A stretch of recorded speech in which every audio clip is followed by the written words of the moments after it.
can see clearly now, the rain is gone. I can see all obstacles in my way. Gone are the dark clouds that had me blind. It's gonna be a bright, bright, bright, sunshiny day. Allez, salut tout le monde! Allez, une petite vidéo rapide pour vous partager quelques astuces que j'utilise à bord de Palatrek. Des astuces, vous verrez, certaines sont ultra connues, d'autres un peu moins. Il y en a qui concernent le rangement, il y en a qui concernent la sécurité, il y en a qui concernent la navigation. Ce sont des astuces que moi j'utilise à bord, que j'ai pas inventées pour la plupart, parce que je les ai toutes pompées, soit sur des voisins de ponton, soit sur des vidéos, soit sur des magazines. Toujours est-il que je vous les partage parce qu'elles coûtent 3 fois rien et que ça permet vraiment de faciliter la navigation. Voilà. Allez, astuce numéro 1. Astuce de rangement, les petits filets là qui sont des chutes de filets de filière. J'en ai mis un peu partout et ça c'est top. Et ça en croisière, et bah clairement je pense que j'ai doublé ma capacité de rangement sur le bateau rien qu'avec ces petits trucs. Et comme c'est des chutes, ça m'a coûté 3 fois rien. C'est nickel pour les fringues, nickel pour mettre des vivres là, nickel pour mettre des vivres. Hop, il y en a aussi dans la cabine arrière. Ça fonctionne du tonnerre et surtout sur un petit bateau. Et quand on part en croisière, on est super content de les avoir. Allez, astuce numéro 2. Une simple petite garcette tendue d'un bout à l'autre, proche de la table à cartes, qui permet d'accrocher plein de petits trucs. Et à la gîte, ça bouge pas. Ça remue mais ça peut pas tomber. Et c'est à portée de main tout le temps. Pareil pour 0 €. Allez, astuce sécurité. Le vieux téléphone tout cassé, mais qui fonctionne encore. Il est tout le temps à bord. Il peut me servir de GPS de secours en cas de problème grave. Tout le temps chargé à 100%, tout le temps éteint, je l'utilise jamais. Il faut savoir qu'avec Navionics, on n'a pas besoin de carte SIM. Donc du coup, GPS de secours avec le vieux téléphone qui aurait fini à la poubelle. Bol, saladier, passoire pliante.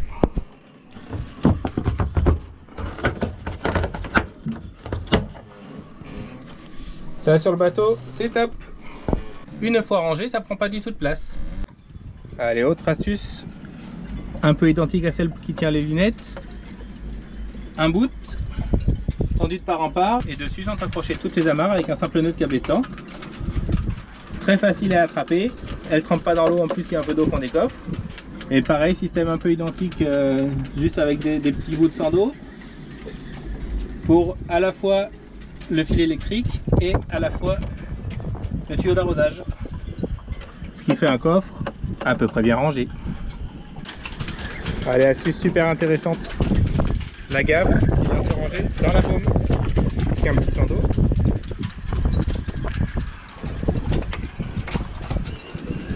Hop. On la sort ultra facilement. Et pour la ranger,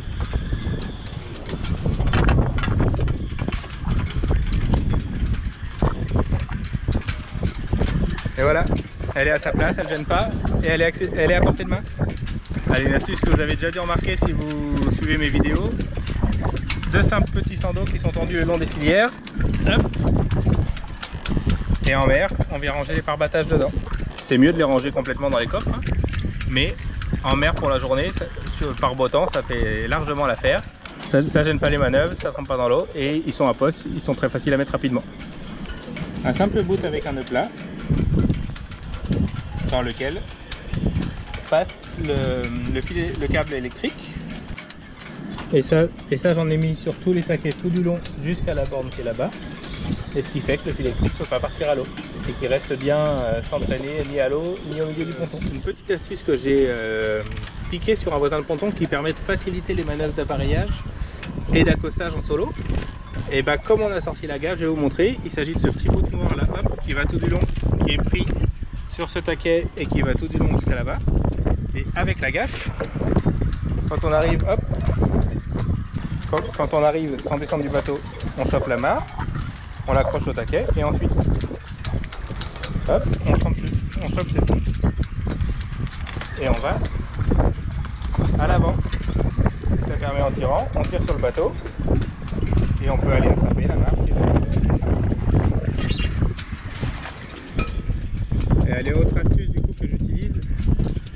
j'ai déjà montré dans une vidéo, un simple morceau de sando bien épais qui vient se prendre dans l'anneau du tampon et qui permet d'éviter au coulisseau de descendre dans la gorge ici. Donc quand la voile ici, là j'en ai mis qu'un pour vous montrer, les coulisseaux ils peuvent pas descendre. Les coulisseaux ils peuvent pas descendre dans cette petite gorge qui est ici, c'est par ici qu'on les enfile. Après ils sont pris dans le rail. Il y a plein de systèmes qui existent, mais moi j'ai jamais trouvé un système de vraiment efficace qui soit facile à enlever, pour quand on veut prendre un riz ou quand on veut affaler rapidement, et qui tienne bien. Voilà. Donc je sais que ça existe, mais moi j'ai jamais réussi à bricoler quelque chose de bien. Et je sais qu'il y a des gens qui ont bricolé, il y a des gens qui ont réussi à bricoler des trucs super fonctionnels, mais moi non.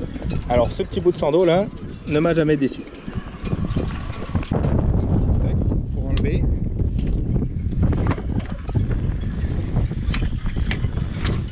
Ça va super vite. Hop. Et voilà, c'est enlevé. Deux petites astuces toutes bêtes. Un briquet chalumeau qui permet de faire du boot quand il y a du vent. Et aussi la bougie.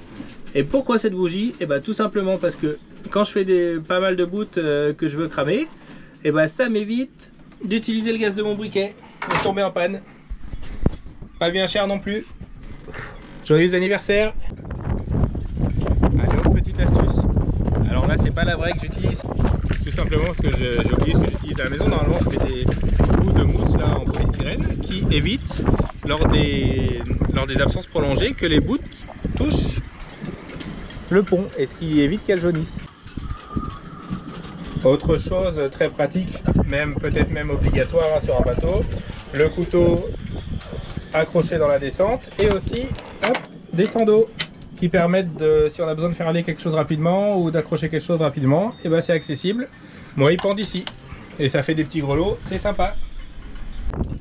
Allez, pratique et pas cher, le petit morceau de PVC sur les haubans, sur le faux étai là, et sur les haubans qui permet d'éviter le ragage des écoutes dessus. Voilà, pas très joli mais très efficace. Allez, j'ai allumé le moteur pour vous montrer une astuce super bien, pareil, hein, très connue, mais qu'on utilise pour appareiller en solo. Donc là vous voyez que je dois avoir, j'ai un vent de 15 nœuds en rafale, 15-20 nœuds, un peu traversier là si on voit les drapeaux, tac, donc qui va avoir tendance à me pousser sur le bateau là-bas. Pour appareiller il faut libérer en priorité les amarres qui ne sont pas tendues, et moi je vais vous montrer un moyen de les détendre tous et donc de les rendre inutiles. Je vous montre ça. J'ai largué la garde pour vous montrer. Celle-ci elle est complètement distendue, celle-ci elle est tendue, elle travaille un petit peu. Et celle qui travaille énormément, ça va être celle-là. Ok.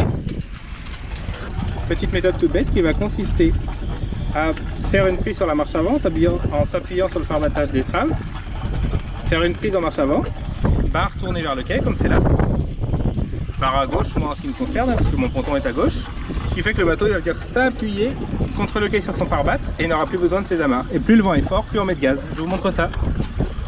Donc là vous voyez, je mets des gaz. Moi comme j'ai le pas à gauche, le flux qui va faire sur le safran fait que la barre elle a toujours envie de revenir vers la droite. Ok, ce serait beaucoup plus simple pour moi si c'était sur la droite. Donc peu importe. Donc je suis obligé de prendre un petit sando pour bloquer la barre à droite. Et regardez, là,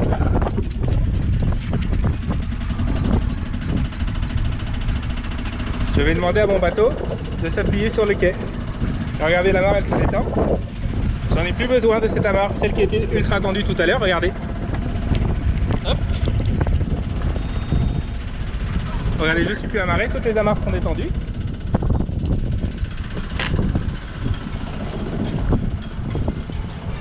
Et le bateau en fait il vient s'appuyer sur son pare-batte avant. Et même cette amarre ne sert plus. Voilà. Même cette amarre, bon là elle est tendue mais elle ne sert plus parce que le bateau en fait il a envie d'avancer hop vers là-bas. Et il peut pas puisque il y a son pare-batte. Voilà. Et là, bah, vous pouvez vous désamarrer tranquille. Regardez, celle-là, elle ne sert pas du tout. Et le bateau, il est tenu que par l'amarre avant. Donc vous vous désamarrez. Vous pouvez même aller boire un petit café. Ça fonctionne du tonnerre. Et regardez, je vais vous montrer. Hop, je le réamarre bien sûr. Quand je vais arrêter de m'appuyer sur le quai. Hop. Il va avoir qu'une envie, c'est de partir à droite, alors qu'il ne le faisait pas avant. Vous voyez qu'il part vite sur la droite là, vers l'autre bateau. Hop. Donc ça c'est une super astuce toute bête. On met tout simplement la marche avant, barre vers le quai.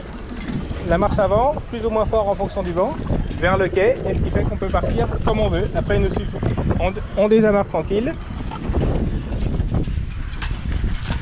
Et après on peut partir comme on veut. On a tout le temps qu'il faut pour désamarrer, puisque le bateau de toute façon il ne peut pas aller ni à droite ni à... Parce que de toute façon le bateau il peut aller ni à droite ni à gauche. Il avance vers le quai juste en passant la marche avant, voilà, simplement. Et ça c'est une astuce que j'utilise beaucoup pour appareiller en solo, voilà, et qui fonctionne du tonnerre. J'espère que ma démonstration a été convaincante. Et là vous voyez, on est quand même sur un jour où il y a beaucoup de vent. Vous voyez, 17 nœuds de vent. Donc ça fonctionne même avec un vent assez fort, hein. Ça fonctionne même avec un vent assez fort. Donc là dans un cas comme ça, j'aurais eu qu'à reculer tranquillement en marche arrière une fois près. Voilà, simplement. C'est une astuce que plein de gens connaissent encore une fois et que plein de gens utilisent. Mais mine de rien, je voulais vous prouver que ça fonctionne du tonnerre. Astuce top aussi, les sacs sous vide là. Là-dedans il y a des oreillers, des duvets, des couettes. Ça prend rien du tout comme place. J'ai acheté sur internet pour 3 fois rien, un kit avec plusieurs sacs comme ça et une pompe manuelle. Hop. Ce qui fait que bah voilà, pour ranger mes couettes, les oreillers qui prennent de la place, c'est nickel. Allez, comme les saladiers, il existe le seau pliant qui est vachement bien et que j'utilise beaucoup moi perso. Et voilà. Je vais servir aussi de battine. Voilà, ça c'est accessoire super en plastique, très léger. La petite pompe manuelle pour faire le plein de gasoil tranquillement sans en mettre partout. La petite pompe manuelle qui sert pour les poêles à pétrole là, pour 3 francs 6 sous, et on fait le plein proprement. Donc voici pour quelques astuces. Encore une fois, la plupart c'est pas moi qui les ai inventées. Toujours est-il que ce sont quelques astuces que je voulais partager avec vous pour faciliter les naves, pour faciliter les navigations et surtout en équipage réduit. Alors n'hésitez pas en commentaire à me mettre d'autres astuces si vous en connaissez, comme ça je pourrais les tester et refaire une vidéo avec les astuces que vous m'avez données. Vu que ma chaîne, comme vous le savez, c'est une chaîne de partage, donc n'hésitez pas à mettre vos astuces dans les commentaires et comme ça je testerai toutes les astuces que vous me donnez. Voilà. Et s'il y en a des biens, je vous les volerai, c'est le principe. Celles-ci, vous avez le droit de me les piquer parce qu'elles sont pas du tout à moi. J'espère que cette vidéo vous aura plu, j'en ai peut-être oublié plein, ça me fera l'occasion de refaire une vidéo. Salut tout le monde, à la prochaine!